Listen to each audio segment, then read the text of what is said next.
शमा ओ भेण शमा अंदर अचा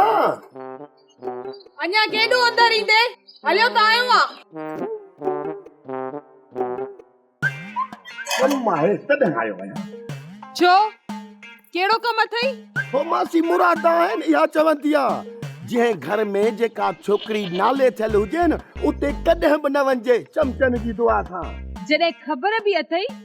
त पोइ वरी अहिड़ो मुंहुं खणी हेॾे छाजे लाइ आयो आहे ख़बर आहे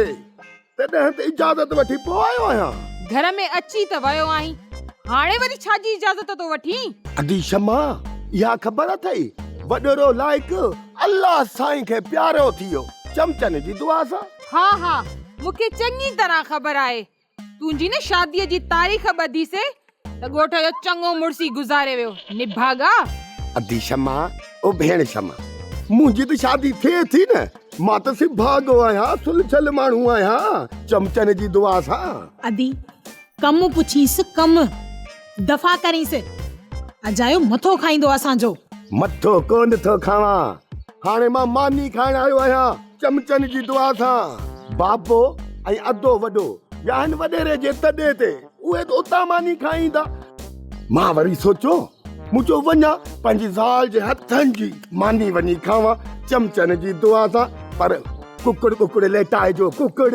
ठीक आ या थी मां तोखे मानी पर हिते न वेही रहिजाए मानी खाइण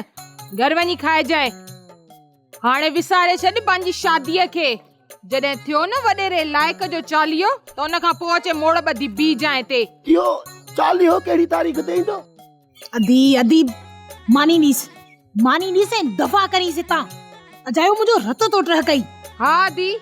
यांस थी मानी हिते वेही न रहिजाए घर में लथे केरी कोई घर अकेलो खाई दुश्मनी चमचनि जी दुआ सां जेकॾहिं तव्हां पंहिंजी ज़िद ते आयो न त पोइ अॼु मोचो बि न ॾियो मूंखे पैसा त पोइ अहिड़ी ज़िंदगीअ खां मौत बहितर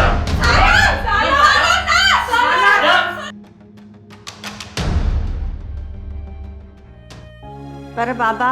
हू चाहिनि था त अम्मा महरू थिए तुझा ॿाहिरि चाहिनि इहो था त बाबा मरे त बाबा जी मिल्कियत असां विकिणी पंहिंजे अयाशी में उॾायूं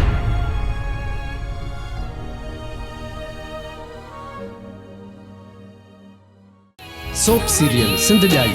तमाम एपिसोड्स ॾिसो हाणे HD क्वालिटीअ में विजिट करियो असांजो YouTube channel Sindh TV HD drama subscribe कयो असांजो official YouTube channel Sindh TV HD drama ऐं वधीक अपडेट लाइ बेल आइकन खे क्लिक करियो।